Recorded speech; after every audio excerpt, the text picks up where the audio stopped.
Hello guys. तो guys हमारा thermodynamics का अब चलेगा lecture number 7।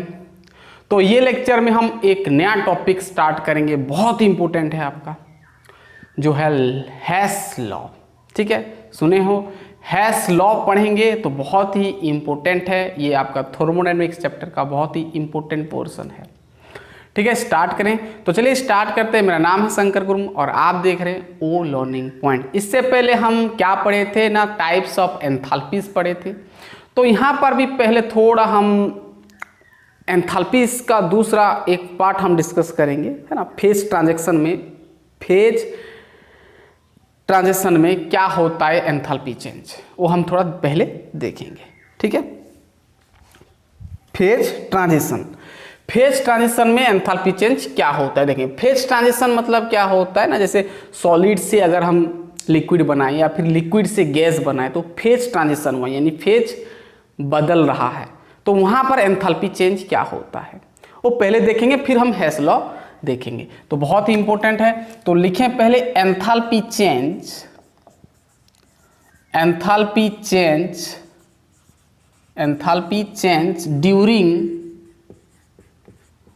During phase transition, है ना। फेज ट्रांजिशन के दौरान एंथैल्पी चेंज क्या होता है, कितना होता है, वो हम देखेंगे।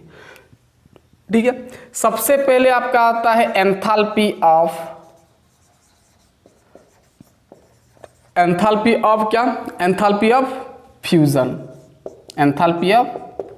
फ्यूजन।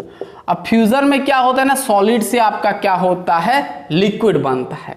यानी सिंपल यहां पर हम क्या लिखेंगे, ध्यान सुनना, कि एक मोल कोई भी सॉलिड, एक मोल ऑफ सॉलिड अगर वो लिक्विड में कन्वर्ट हो रहा है तो वहां पर एंथैल्पी चेंज कितना हो रहा है, यानी वो रिएक्शन में, तो उसको हम बोलेंगे क्या, एंथैल्पी ऑफ फ्यूजन। वो एंथैल्पी चेंज को हम क्या बोलेंगे, enthalpy of fusion.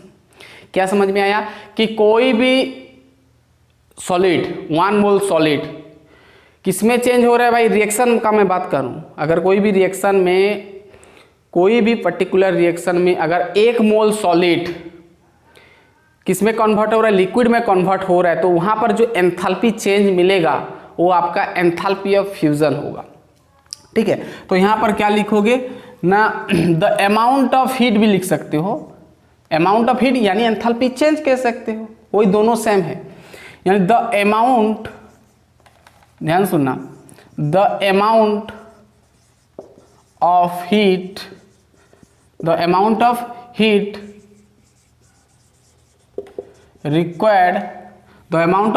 required when 1 mole of solid substance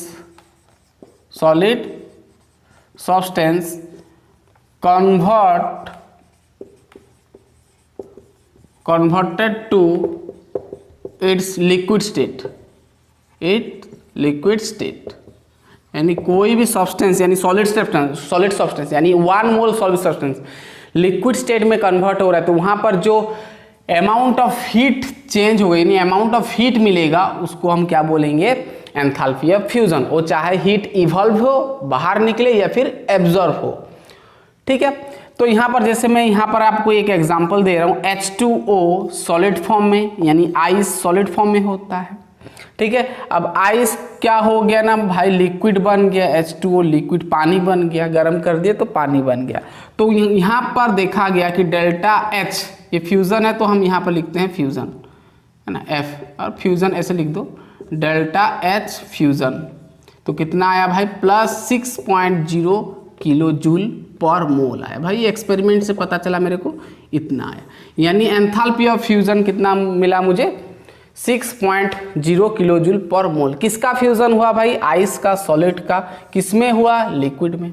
समझ में आ गया, बहुत ईजी है एंथैल्पी ऑफ फ्यूजन ना। कोई भी सॉलिड सब्सटेंस अगर लिक्विड में कन्वर्ट हो रहा है तो वहां पर जो एंथैल्पी चेंज मिलेगा दैट इज होगा एंथैल्पी ऑफ फ्यूजन।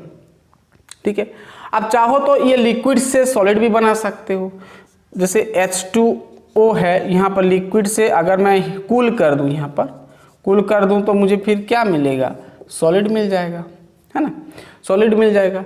लेकिन दोनों का वैल्यू सेम होगा बट साइन जो है अपोजिट लग जाएगा, 6.0 किलो जूल पर मोल, साइन बस अलग हो जाएगा भाई, क्योंकि ये रिवर्स प्रोसेस हो गया। पूरा समझ में आ गया। तो इसको हम एक्चुअली, इसका नाम क्या होता है ना, एंथैल्पी ऑफ सॉलिडिफिकेशन कहते हैं इसको, यानी सॉलिड में कन्वर्ट हो रहा है, लिक्विड से सॉलिड बन रहा है, यानी सॉलिडिफिकेशन भी कहते हैं, सॉलिडिफिकेशन, ठीक है, एंथैल्पी ऑफ सॉलिडिफिकेशन बोलते हैं।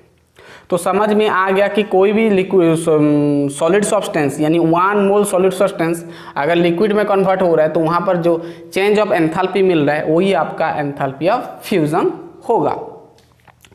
नेक्स्ट आता है आपका enthalpy of vaporisation, enthalpy of vaporisation, इसको मिटा दें। चलो ये सब वर्ड याद रखना भाई, ठीक है। वैसे हम हेस लॉ पढ़ेंगे अभी। चलिए, एंथैल्पी ऑफ वेपोराइजेशन यानी वेपर बनेगा, वेपोराइजेशन। अब देखना, एंथैल्पी ऑफ वेपोराइजेशन मतलब अब यहाँ पर हम लिक्विड से किसमें, लिक्विड से वेपर बनाएंगे, है ना। लिक्विड से अगर कोई रिएक्शन लिक्विड से 1 मोल ऑफ लिक्विड अगर वेपर में कन्वर्ट हो रहा है तो वहाँ पर जो चेंज ऑफ एंथैल्पी मिलेगा वही आपका क्या होगा, एंथैल्पी ऑफ वेपोराइजेशन होगा लिक्विड का। क्या समझ में आया कि कोई भी 1 मोल लिक्विड अगर वेपर बन रहा है तो वहाँ पर जो एंथैल्पी होगा वही आपका एंथैल्पी ऑफ वेपोराइजेशन होगा। इसको हम लिखते हैं डेल्टा एच VAP लिख दो, ठीक है, एंथैल्पी ऑफ वेपोराइजेशन। आप चाहो तो VAP यहाँ पर लिख सकते हो। चलिए, तो हम क्या लिख पाएंगे भाई, द अमाउंट ऑफ हीट और द हीट चेंज और द आप एंथैल्पी चेंज लिख सकते हो। द एंथैल्पी चेंज लिख दे रहा हूँ, the enthalpy change when 1 mole of liquid is converted into its vapor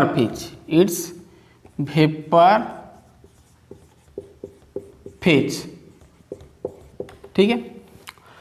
पूरा क्लियर बात, पूरा समझ में आ रहा है। देखो, जैसे एग्जांपल में लिया लिक्विड का, मतलब वाटर ले गया, वाटर लिक्विड ले गया, अब इसको मैं गर्म किया, हीट किया तो मुझे मिला क्या, H2O वेपर मिला। क्या मिला, वेपर यानी गैस मिला। तो मुझे यहाँ पर डेल्टा एच वेपोराइजेशन कितना मिला ना, 40.7 किलो जूल पर मोल मिला, ठीक है। तो ये आपका क्या हो जाएगा, एंथैल्पी ऑफ वेपोराइजेशन। क्यों, लिक्विड से क्या बना, गैस बना, तो मुझे डेल्टा एच वेपोराइजेशन इतना मिला। तो ये चीज़ होता है एंथैल्पी ऑफ वेपोराइजेशन। आप चाहो तो फिर गैस से लिक्विड बना सकते हो, ठीक है, कंडेंसेशन करके लिक्विड से गैस बना, गैस से लिक्विड बना सकते हो। बस पॉजिटिव जो है वो आपका नेगेटिव हो जाएगा। पॉजिटिव मतलब ये आपका एंडोथर्मिक प्रोसेस हो गया। अब गैस से अगर ये आपस बनाओगे, यानी आपको करना पड़ेगा कंडेंसेशन। क्या करना पड़ेगा, कंडेंसेशन करना पड़ेगा, ठीक है। क्लियर बात, ये होता है आपका एंथैल्पी ऑफ वेपोराइजेशन। ये थोड़ा थोड़ा टॉपिक सब छूट गया था तो इसलिए मैं आपको बता दे रहा हूँ। एंथैल्पी ऑफ वेपोरेशन गया, अब एंथैल्पी ऑफ क्या होता है भाई, फ्यूजन गया, वेपोरेशन गया, अब आता है एंथैल्पी ऑफ सब्लिमेशन। सब्लिमेशन में क्या करते हैं, डायरेक्ट सॉलिड से हम गैस बनाते हैं, डायरेक्ट सॉलिड से हम क्या बनाते हैं, गैस बनाते हैं। चलो, ये हो गया enthalpy of sublimation, enthalpy of sublimation.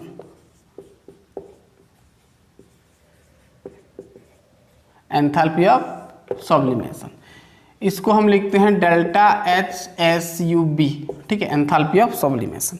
इसमें क्या करते हैं हम, 1 मोल, ध्यान सुनना, 1 मोल क्या, सॉलिड से, 1 मोल सॉलिड से हम क्या बनाते हैं, 1 मोल सॉलिड रिएक्टेंट क्या बनाता है भाई, गैस बनाता है। क्या बनाता है, गैस में कन्वर्ट होता है।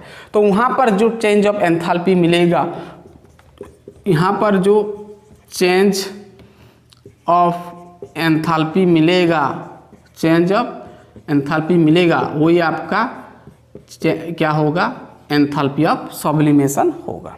ठीक है, जैसे इसका एक एग्जांपल दिया मैं I2 सॉलिड, ये बनाया क्या ना I2 गैस कन्वर्ट हुआ, तो मुझे यहाँ पर डेल्टा H का जो मिला वैल्यू, मतलब सब्लिमेशन का जो वैल्यू मिला 62 प्लस 62 पॉइंट कितना होगा भाई 39 किलो जूल पर मोल। तो ये चीज़ नोट करना, ठीक है, क्लियर बात। तो ये होता है आपका एंथैल्पी ऑफ सब्लिमेशन। भाई इतना छोटा सा टॉपिक था, छूट गया था तो मैं आपको बता दिया। चलिए अब हेस लॉ की ओर हम बढ़ते हैं। चलिए इतना पहले लिख लें, फिर हम पढ़ेंगे हेस लॉ।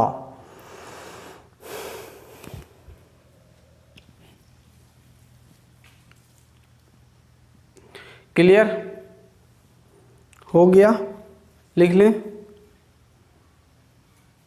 दिख रहा है। चलिए हेस लॉ देखेंगे अब।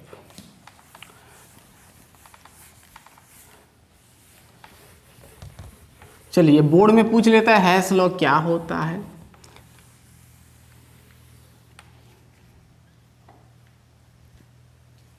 देखो नेक्स्ट हमारा टॉपिक है हेस लॉ ऑफ कांस्टेंट, ध्यान सुना भाई, कांस्टेंट हीट समेशन, इसको कहा जाता है हीट समेशन। चाहो तो आप हैश लॉ ओनली लिख सकते हैं। तो hash law of constant heat summation, ये एक्सपेरिमेंट एक ठो करके ये हैश बताए हैं, है ना। देखो hash law of constant heat summation, यानी हैश लॉ क्या होता है इसको देखना भाई। हैश लॉ क्या बोल रहा है कि हैश लॉ ये बोल रहा है कि इट स्टेट्स दैट, ध्यान सुनना, इट स्टेट्स दैट, ध्यान सुनना, कि द टोटल, ध्यान सुनना, the total amount of heat change, the total amount of heat change और सॉरी हीट इवॉल्व और एब्जॉर्ब लिख दो, हीट इवॉल्व और absorb, the total amount of heat evolve या तो फिर एब्जॉर्ब, जो भी हो रहा है in a reaction is same whether it takes place in one step or a number of steps।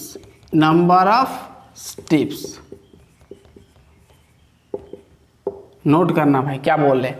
Hash law क्या बोल रहा है, हैश लॉ ये बोल रहा है कि the total amount of heat evolve, यानी कोई भी एक रिएक्शन में जितना भी हीट एब्जॉर्ब हो रहा है या फिर इवॉल्व हो रहा है वो आपका सेम होगा, वेदर चाहे वो it takes place in one step में हो और चाहे वो नंबर ऑफ स्टेप्स में हो। ठीक है, देखो जैसे एग्जांपल, जैसे इसका वो देखो मैं आपको बता रहा हूं, कोई एक रिएक्टेंट है भाई ए, ये क्या है आपका रिएक्टेंट है, ये क्या है रिएक्टेंट है,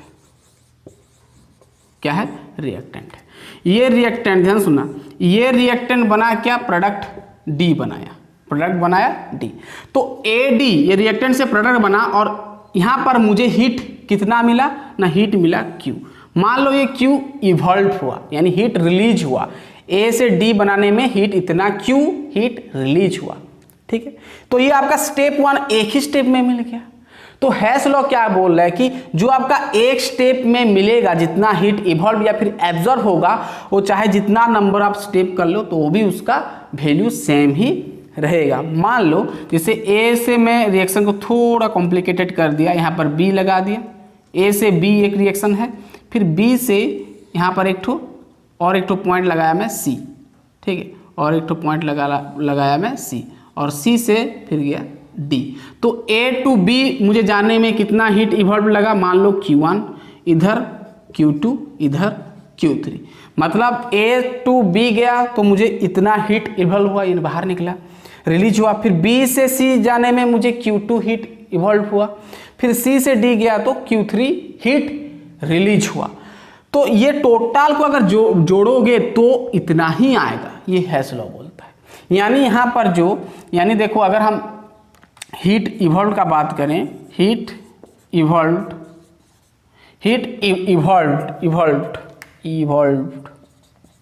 ठीक है, हीट इवॉल्व्ड, मान लो यहाँ पर A टू जो D गया, मैं A टू कहाँ से A टू D गया, मतलब एक स्टेप में गया भाई, वन स्टेप में गया, डायरेक्ट अप्रोच किया D को। तो यहाँ पर मुझे हीट अप्रोच कितना हुआ ना, Q हुआ। अगर मैं यहाँ वही चीज अगर A टू B जाऊंगा, B टू C और C टू D जाऊंगा, तो मुझे क्या होगा, यानी सबको जोड़ दूंगा, यानी हमको Q1 plus Q2 plus Q3 मिल जाएगा। अब अगर मैं सबको जोड़ूंगा तो मान लो Q डैश आ गया, तो यहां पर हम लिख सकते हैं कि Q जो होगा भाई Q डैश के साथ बराबर होगा। समझ में आ गया। अब चाहे हीट इवॉल्व्ड हो या तो फिर हीट आपका एब्जॉर्ब हो, कोई दिक्कत नहीं है। तो जो वन स्टेप में मिलेगा वो नंबर ऑफ स्टेप में भी वही मिलेगा, यानी दोनों का वैल्यू सेम रहेगा। मान लो यहाँ पर 2219 किलो जूल पर मोल आया डायरेक्ट, अगर आप डी बनाए तो इतना किलो जूल पर मोल आपका एब्जॉर्ब हुआ मान लो, तो प्लस दे दिया। तो अगर ये सबको जोड़ोगे तो भी इतना ही आएगा। तो ये बोलता है हेस लॉ, यानी तो टोटल अमाउंट ऑफ हीट, यानी जो टोटल अमाउंट वो कांस्टेंट ही रहेगा, सेम रहेगा, वो चाहे आप एक स्टेप में लो या तो फिर आप नंबर ऑफ स्टेप में लो। समझ में आ गया, बात समझ में आ गया, क्लियर। चलिए इसका एक बहुत ही बढ़िया एग्जांपल मैं आपको दूंगा, ठीक है। चलिए इसको मिटाते हैं, समझ में आ गया। द टोटल अमाउंट, ध्यान सुनना, the total amount of heat evolved or absorbed in a reaction is same whether it takes place in one step or a number of steps। अब देखो इसका मैं एक एग्जांपल देता हूं, कुछ नहीं भाई, हेस लॉ इतना ही है। देखो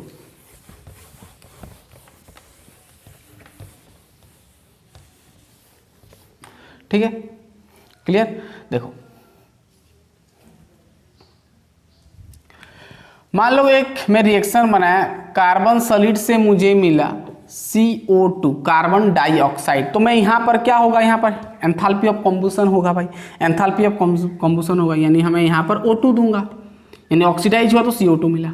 तो मुझे C से CO2 जाने में एनर्जी जो लगा, यानी हीट मान लो रिलीज हुआ, यानी हीट इवॉल्व हुआ कितना, -393.5 किलो जूल, ठीक है, पर मोल आप लिख सकते हो।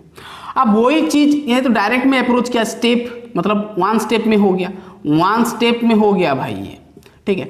अब देखो C से अगर मैं इनडायरेक्ट जाऊंगा, C से पहले मैं बनाया CO बनाया, सपोज C से क्या बनाया, मैं CO बनाया, तो ये मैं यहाँ पर हाफ O2 दूंगा, तो हाफ O2, तो यहाँ पर मुझे जो एनर्जी रिलीज हुआ मान लो यहाँ पर, तो यहाँ पर मान लो डेल्टा H जो रिलीज हुआ, ये डेल्टा H है, ठीक है। तो यहाँ पर जो हीट रिलीज हुआ मान लो -110.5 किलो जूल हुआ, ठीक है, ये गैस है। अब यहाँ से मैं फिर CO2 बनाया, CO से मैं CO2 बनाया, तो मैं ऑब्वियसली यहाँ पर भी हाफ O2 दूंगा। तो मुझे मान लो यहाँ पर जो एनर्जी लगा वो कितना लगा भाई, आपको लगा 283 किलो जूल पर मोल लगा, ठीक है, ये डेल्टा H का वैल्यू है, ठीक है। क्लियर बात, पूरा क्लियर बात। चलो अब देखो हेस लॉ क्या बोलता है कि आप डायरेक्ट अप्रोच करो या तो फिर इनडायरेक्ट करो, तो दोनों का वैल्यू सेम ही आएगा, इसलिए तो कांस्टेंट हीट ऑफ समेशन बोला है। यानी डायरेक्ट अगर जितना आपका एंथैल्पी मिल रहा है और जो आपका नंबर ऑफ स्टेप में हो रहा है उसका सभी का हीट समेशन कर दो, जोड़ दो, तो भी उसका वैल्यू इतना ही आएगा, एंथैल्पी ऑफ फॉर्मेशन उतना ही आएगा, ठीक है। जोड़ के देखो। तो अगर मैं ये स्टेप और ये स्टेप को जोड़ दूं, देखो -110.5 और ये दोनों को प्लस कर दूं, ये आपका माइनस है, -283 को जोड़ दूं तो क्या आएगा भाई, 8 हो गया और ये आपका 3 हो गया, 9 हो गया, 3 हो गया, माइनस इतना आएगा। ठीक है, तो इतना आ रहा है ना, देखो जोड़ के देखो, इतना किलो जूल आया। यानी क्या समझ में आया कि आप चाहे नंबर ऑफ स्टेप में लो या तो फिर डायरेक्ट 1 स्टेप में लो, तो दोनों का टोटल हीट चेंज उतना ही, टोटल अमाउंट ऑफ हीट उतना ही मिलेगा और एंथैल्पी चेंज उतना ही होगा, कह सकते हैं। ठीक है, क्लियर बात। चलिए अब हम 2-3 सवाल करते हैं। ठीक है, और नहीं है भाई कुछ नहीं, हैश लॉ इतना ही है और कुछ नहीं। चलिए सवाल 1-2 ठो कर लेते हैं। क्लियर बात। चलिए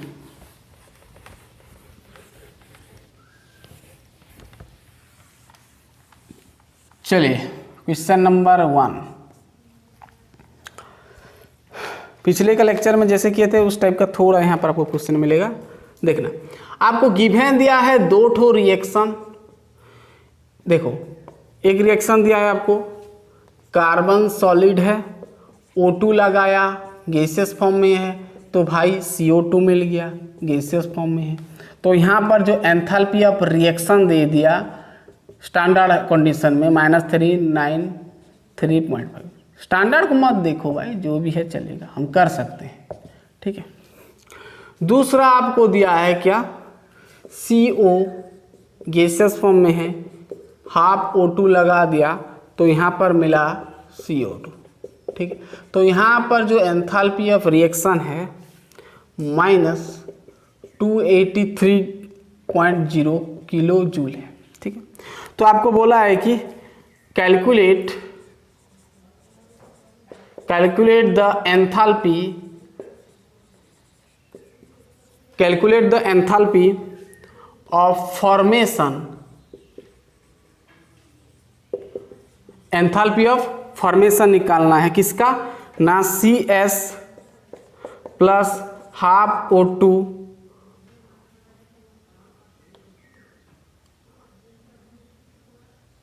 इक्वल टू CO निकालना है।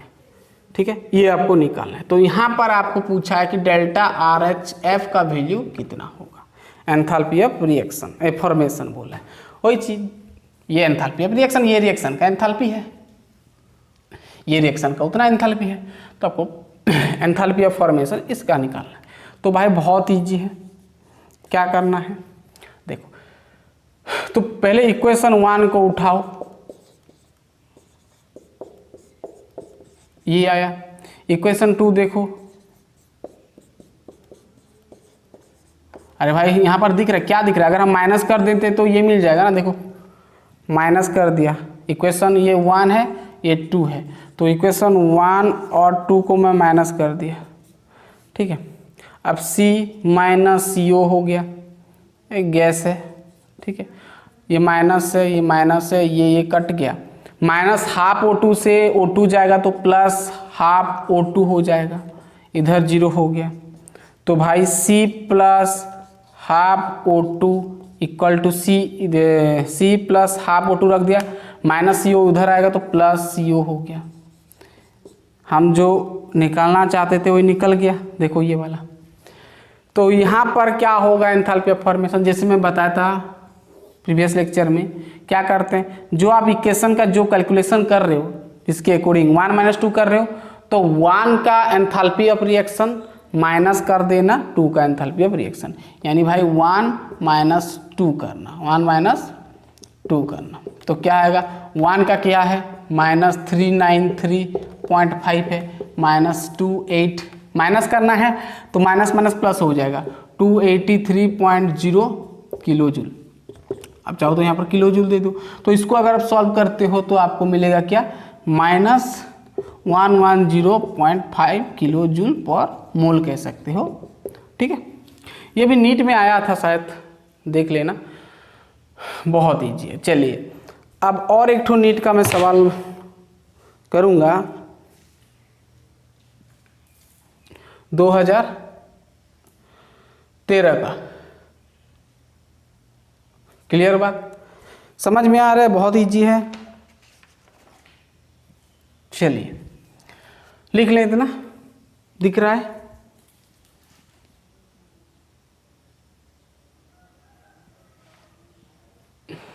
चलिए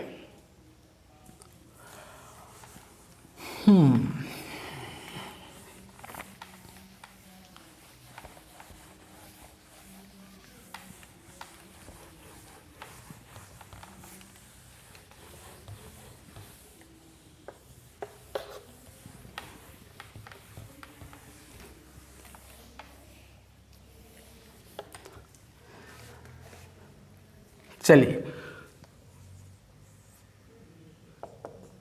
फर्स्ट नंबर, 2 नंबर का फर्स्ट देखो, कार्बन ये ग्राफाइट दिया है, ग्राफाइट ऑक्सीजन ऐड किया तो बना CO2 गैस बना। तो यहाँ पर डेल्टा RH नॉट आया x किलो जूल पर मोल। ठीक है। दूसरा दिया आपको, ये भी ग्राफाइट है भाई, यहाँ पर हाफ O2 दिया तो बना CO गैस बना। तो यहाँ पर एंथैल्पी ऑफ रिएक्शन मिला y kilo joule per mole मिला। तीसरा दिया CO gas plus half O2 gas मिल के बनाया CO2 गैस। तो यहाँ पर डेल्टा RH नॉट आया value Z kilo joule per mole, Z kilo joule per मोल। तो आपको यहाँ पर बोला है फाइंड द करेक्ट, ध्यान सुनना, फाइंड द करेक्ट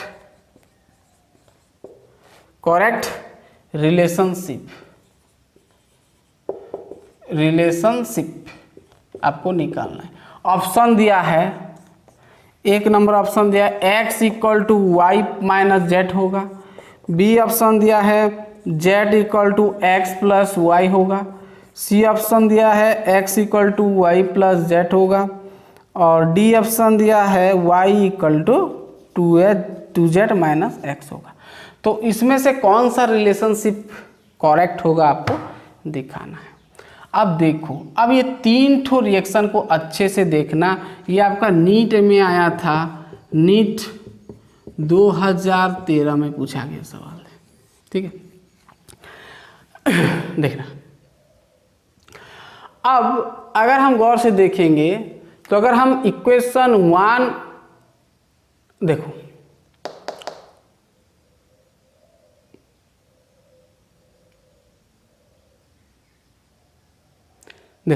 अगर हम ये दोनों को ऐड कर देते हैं, ध्यान सुनना, अगर हम ये दोनों को ऐड कर देते हैं, ये इक्वेशन 2 और 3 को अगर हम ऐड कर देंगे, सोचना हाफ O2 हो जाएगा। अगर दोनों को ऐड कर देंगे तो क्या होगा, देखना, ऐड कर देंगे तो भाई यहाँ पर देखो CO कट जाएगा, बचेगा C, बचेगा क्या, C, CO2 कट जाएगा, है ना, CO कट जाएगा, इधर आपको मिल जाएगा CO2, है ना। यानी हम यहाँ पर ऐड कर सकते हैं, ध्यान सुनना, एडिंग इक्वेशन 2 एंड 3, ध्यान सुनना, अगर इक्वेशन 2 और 3 को मैं ऐड करूंगा, ध्यान सुनना, तो मुझे क्या मिला, क्या मिलेगा, देखो इक्वेशन 1 मिलेगा, इक्वेशन 1 मिलेगा भाई। कैसे ना, देखो ऐड करके देखो, C plus half O2 equal to CO है, और यहाँ पर CO प्लस हाफ O2 मिलके CO2। अब गैस का मैं नहीं लिख रहा हूँ, गैस लिक्विड जो भी है वो नहीं लिख रहा हूँ। अब देखो CO कट जाएगा, हाफ O2 आपका O2 हो जाएगा, तो बचेगा यहाँ पर C, यहाँ पर O2 और इधर आपका CO2, ये मिल जाएगा ना। तो हम लिख सकते हैं कि 2 एंड 3 को ऐड करेंगे तो इक्वेशन 1 मिलेगा। यानी 2 का आपका क्या है भाई, एंथैल्पी ऑफ रिएक्शन 2 का कितना है, y है, प्लस करेंगे, एडिशन कर रहे हैं, 2 एंड 3 को प्लस कर रहे हैं, 3 क्या है भाई, z है, तो z इक्वल टू क्या आएगा भाई, इक्वल टू क्या आएगा, इक्वेशन 1 ही मिलेगा। तो इक्वेशन 1 का एंथैल्पी कितना है, x है। यानी हम कह सकते हैं कि x equal to y plus z, है ना। इसको भाई इधर लाया, इसको उधर फेंका, ठीक है। तो ये रिलेशनशिप आपका एक्यूरेट होगा, x equal to y plus z. समझ में आ गया। नीट 2013 में बहुत ही आसान सवाल दिया था। चलिए आपके लिए मैं एक क्वेश्चन दे रहा हूँ इस टाइप का, जो कि जेई में पूछा गया था 2017 में। करना, इसको मिटाया, चलो हो गया, लिख लिए।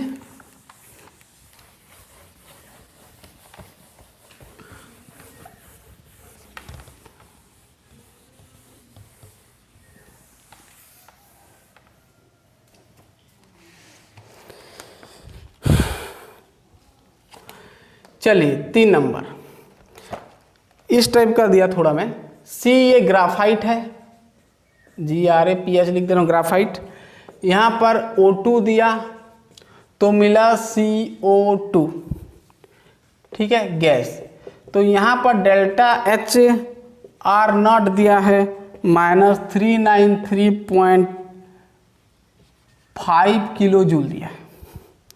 दूसरा दिया हाइड्रोजन गैस के साथ एडिशन हुआ हाफ O2, ठीक है, तो मिला यहाँ पर पानी, ठीक है, क्या मिला, पानी मिला। यहाँ पर डेल्टा RH नॉट दिया है वैल्यू -285.8 किलो जूल। नेक्स्ट दिया CO2 गैस फॉर्म में दिया और 2H2O लिक्विड दिया और बनाया CH4 मीथेन गैस मिला प्लस 2O2 मिला ऑक्सीजन गैस, ठीक है। यहाँ पर डेल्टा RH नॉट दे दिया है 890.3 दिया है किलो जूल। तो आपको एक रिएक्शन दिया है, ध्यान सुनना। तो आपको निकालना क्या है ना, delta RH not for the reaction किसका ना, इसका कार्बन गैस प्लस 2H2 यानी हाइड्रोजन गैस मिलके बनाया मीथेन गैस। और हाँ, ये विल बी लिखा है, विल बी क्या होगा, तो आपको ऑप्शन दिया है, फर्स्ट ऑप्शन दिया 74.8 किलो जूल है भाई साहब। बी नंबर है आपका प्लस 144.0, सी ऑप्शन दिया है -74.8 और डी ऑप्शन दिया है -144.0। ये भाई साहब किलो जूल है। समझ में आ गया। ये जेई मेन में पूछा था 2017 को, JEE 17। तो भाई बताना ये क्या होगा, ठीक है। आपको क्या निकालना है, मीथेन गैस निकालना है, ठीक है। तो ये तो भाई ऐसे ही रहेगा, प्लस माइनस इधर नहीं हुआ है, हमको ये निकालना है। यानी देखो क्या होगा, सोचो 2H2 निकालना है, ठीक है, कर पाओगे। चलो आपके लिए छोड़ दिया 2017 का जेई का सवाल, कर सकते हैं। मैं आपको आंसर बता दूं, ये होगा, ठीक है। जेई 2017 को पूछा गया था, ठीक है। तो चलिए गाइस, हमारा ये हैश लॉ भी कंप्लीट हुआ, लेक्चर नंबर 7 कंप्लीट हुआ थर्मोडायनेमिक्स का। और आपको 3 ठो लेक्चर बस पढ़ना पड़ेगा, ठीक है। 3 ठो लेक्चर और होगा थर्मोडायनेमिक्स का, थोड़ा बड़ा होगा। इसके बाद हम लेके आएंगे बॉन्ड एंथैल्पी, ठीक है, बॉन्ड एंथैल्पी डिस्कस करें नेक्स्ट क्लास में। फिर आपका धीमे धीमे गिब्स लॉ आएगा, गिब्स एनर्जी आएगा, तो कंप्लीट कर देंगे। और 3 ठो लेक्चर में आपका पूरा थर्मोडायनेमिक्स चैप्टर कंप्लीट हो जाएगा। तो चलिए पढ़ाई करते रहिए, हम तुरंत मिलते हैं। All the best.